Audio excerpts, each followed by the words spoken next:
لە ئۆسلۆی پایتەختی نەرویجەوە بەڕێز عەبدوڵڵا حیجاب شرۆڤەکاری سیاسیمان لەگەڵدا لەگەڵ بەڕێزیان گفتوگوی زیاترەکەی سەبارەت بە سزای لە سێدارەدان لێران و کاردانەوە نێودەوڵەتیەکان. بەڕێز عەبدوڵڵا حیجاب سڵاوتان لێبێت، تۆم کاتتان باش. هەڵسەنگاندنتان چییە تا ئێستا بۆ کاردانەوە نێودەوڵەتیەکان بەرامبەر بە سزای لە سێدارەدان لە ئێران؟ ئەوەی تا ئێستا دەیبینین واوێ دەچێت کە لە ئاستی ناونەتەوەیی بەتایبەت لە ئوروپای ڕۆژاوا و ئەمریکا هاودەنگیەک هەبێ بۆ ئەوەی کە ئیدی قبول نەکەن ڕێژیم بەر پێشوو لەسەر کردەوەکانی لە دژی خەڵکی ئێران، لە دژی خۆپێشاندەران، لە دژی ئەوەی کە گۆڕان دەخوازن لە ئێراندا بەردەوام بێ بەبێ ئەوەی کە تاوانەکەی بدە یا باجەکەی بدە. ئەوەی ئێستا دەبینین وڵاتانی ئەوروپایی بە جددی لە هەوڵی ئەوەدان کە لە جنگەکانی دەسەڵاتەوە دەست پێ بکەن سوپای پاسداران بخەنە ناو لیستی تەروریزمەوە. واوێ دەچێت کە ئەو هەوڵەی ئێستای یەکێتی ئوروپا جددیترین هەڵوێستە کە تا ئێستا لە بەرامبەر کردەوەکانی ئێراندا بینیومانە. بەڵێ ئەمە تا چەند ڕێگریەکات لەوەی ئێران بڕیاری سزای لە سێدارەدان ڕابگرێت یاخودۆکو ئێستا جێبەجێ نەکە؟ بەداخەوە ئەو هەنگاوانە ناتوانن پێشی ئەو هەنگاوانەی ئێران بگرن لەبەر ئەوەی کە ڕێژیمی کۆماری ئیسلامی پێبەندی ڕێوشێنی ناونەتەوەی نییە تا ئێستاش بەداخەوە بۆی شۆتە سەر، یعنی لەو 43 ساڵەی ڕابردوودا ئەگەر وڵاتانی ئەوروپایی وڵاتانی بڵێن دنیا وڵاتە خاوەن بەرژەوەندی و خاوەن هێزەکان ویستبایان و بە شێوەیەکی جددی هەوڵیان دەبا کە لە بەرامبەر ئێراندا هەڵوێستێکی جددی بگرن ڕەنگە کار نەگەیشت بۆ ئێرە. بەڵام لەبەر ئەوەی تا ئێستا بێدەنگ بوون، لەبەر ئەوەی کە تا ئێستا هەڵوێستەکانیان زیاتر بڵێن ڕووکەش بووە، ئێرانیش لەسەر کردەوەکانی خۆی تا ئێستا بەردەوام بووە. لە ئەنجامدا دەبینین کە ئێستا هەرچەند کەمێک توندیان کردووە بەنسبەت ئێران و سیاسەتی خۆیان توندتر کردووە، بەڵام ئەوەی کە بتوانن پێشی بڵێن ئەو کردەوانەی ئێران بگرن زۆر زەحمەتە، مەگەر ئەوەی کە فشارەکان زیاتر کەن، بەتایبەت فشاری ئابووری و فشاری سەربازی بخەنە سەر ئێران و ڕێگا نەدەن کە بەرپرسانی پایەبڵندی ڕێژیم وەک پێشوو بتوانن لە دەرفەت و ئەمکاناتی وڵات کەڵک وەربگرن لە دەروای وڵات و ئەوەش ببێتە باسی ئەوەی کە بەرپرسانی ڕێژیم بەرژەوەندی خۆشیان لە مەترسیدا ببینن. لە کاتێکی ئەوەدا ڕەنگە هەندێک لە زەختی خۆیان بەنسبەت کۆمەڵگەوە کەمتر بکەنەوە، بەڵام زەحمەت ئێستا. بەڵێ ئێران پێتان وایە تا چەند ئامادەیە گوێ لەو هۆشداری و هەنگاوانەی وڵاتانی نێودەوڵەتی بگرێت؟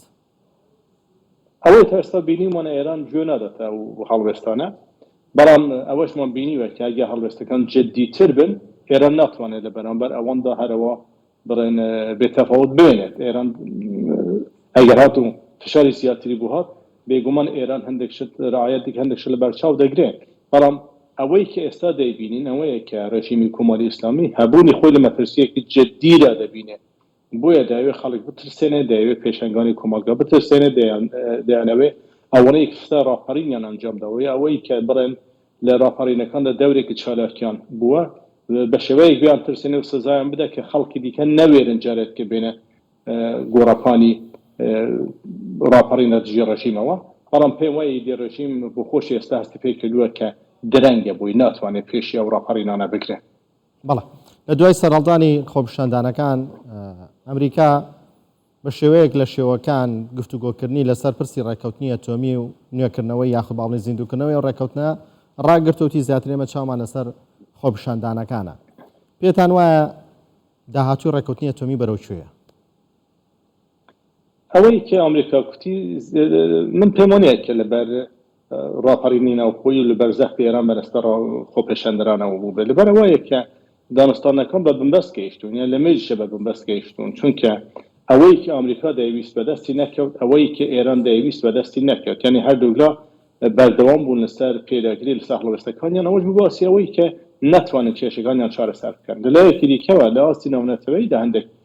هاوکێشەکان گۆڕانیان بەسەر دەهاتووە. لە ئیسرائیل حکوومەتێکی دیکە هاتۆتە سەرکار کە یا پێش بەدەوەی حکوومەتەکەش بێتە سەرکار، دیسان تۆمراوەکانی ئیسرائیل بە جددی هەوڵیان دەدا هەموو کاری و بڵێن لابی خۆیان بەکاردێنا لە ئەمریکا بۆ ئەوەی کە پێش بە دانی امتیازی زیاتر بە ئێران بگرن. ئەوە فاکتۆرێکی گرنگە. شەڕی ئوکراین فاکتۆرێکی دیکەی گرنگە، چون لە شەڕی ئوکرایندا ئێران بەکردەوە لە تەنش رووسیە ئێستا ئەمکانات دەدا بە رووسیا ئەوە دەبێتە باسیەوە کە ڕای گشتی لە ئەمریکا ڕای گشتی لە وڵاتانی ئەوروپایی قبول نەکرد کە دەوڵەتەکانیان بەو شێوەیە کە تا ئێستا کردووەنە لەگەڵ ئێران دانستاندن بکەن و امتیاز بە ئێران بدەن یعنی من پێم وایە حکوومەتەکان نەک لەبەر ئەوەی کە بۆ خۆیان پێیان خۆش بێ بەڵام لەبەر ئەوەی کە خەڵکی یا وڵاتانە ڕای گشتی یا وڵاتانە و بەتایبەت مەدیا ئێستا جەوێک هەڵخواندووە کە حکوومەتەکان نەتوانن بەو شێوەیە کە تا ئێستا کردووانە امتیاز بە ئێران بدەن لەو بارەوەیە کە ئەمریکا ئێستا هەڵوێستێکی ئەوە دەگرێت و قسەیەکی ئەوە دەکەدەنا من پێم وانیە کە ئەوە باجێک کە ڕژیم دابێت لەبەر ئەوەی کە خۆپێشاندەرانی سەرکەوت کردووە. بەڵێ بەو ڕێکەوتنەی ئەتۆمی کە ئێستا کە تۆڵیت بە بنبەست گەیشتووە و ڕەنگە زیندووکردنەوەی زەحمەت بێت ئێران تا چەند توانیوەتی سوود لەمە ببینێ بۆ پەرەدان بە توان ئاتۆمیەکانی خۆی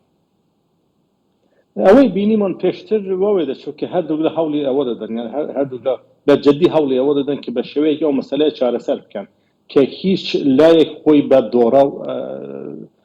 بەحساب نێنێ بەڵام تێدا سەرکەوتو نەبوون هەردوو لێ تێدا سەرکەوتو نەبوون ئەوەی کە ئێستا بینیمانە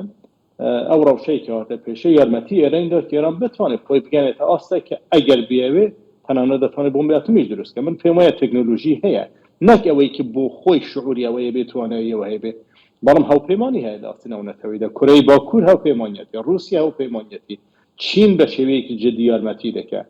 بۆ رووسیا و بۆ چین هەبوونی ئێرانەکە ئاتۆمی زۆر کێشە نییە یعنی بۆ ئەوە نابێتە باسی ئەوەی کە پارسەنگی هەست بە زەرری ئەوانتەوە بێت بە پێچەوانەوە دەتوانێت سەرێشەیەک بۆ ئەمریکا و وڵاتانی دیکە بێت لەبەر ئەوەش من پێم وایە کە ئێران ئەو کاتەی بەکار هێنا بۆ ئەوەی کە زیاتر خۆی پڕچەک بکات لەباری تەکنۆلۆژی موشکیەوە خۆی پڕچەک بکات لەباری تەکنۆلۆژی فڕۆکەی بۆ فڕۆکەوان یا درۆنەوە خۆی پڕچەک بکات و بینیشمان کە بەداخەوە بەشی زۆری بڵێن بەشەکانی فڕۆکە بێ فڕۆکەوانەکانی ئێران یا درۆنەکانی ئێران لە ئەمریکاوە هاتوون یعنی ئەوەش بۆ خۆی دووڕووی یا چەند ڕوویەک لە سیاسەتی ناونەتەوەییدا ئەو لە پەیوەندیەکەی ناونەتەوەییدا نیشان دەدات کە لەلایەکەوە ئەمریکا بەو شێوەیە پێوەیە کە ئێران سەرێشەیە کێشە بۆ ڕۆژهەڵاتی نێوەڕاست دروست دەکات و بڵێن بایکۆتی لەسەر دادنێ تەحریمی دەکات لەلایەکی دیکەشەوە زمینەی بۆ خۆش دەکات یا ئەوەی دەرفەتی بۆ دەرەخسێنێت کە بتوانێت خۆی پڕچەک بکات ئەو دۆبت مۆرالیە یا بڵێن ئەو دووڕوویە لە سیاسەتی ناونەتەوەییدا بەتایبەت لە سیاسەتی دەرەوەی ئەمریکادا متمانە زایفتر دەکات کە ئەمریکا جددی بێ لە فشارەکانی بۆ سەر ئێراندا. بەڵێ بەڕێز عەبدوڵڵا حجاب شۆڤەکاری سیاسی لە ئۆسلۆی پایتەختی نەرویج و لەگەڵماندا. سپاس بۆ شۆڤەکانی بەڕێزتان. سپاس پێوەش.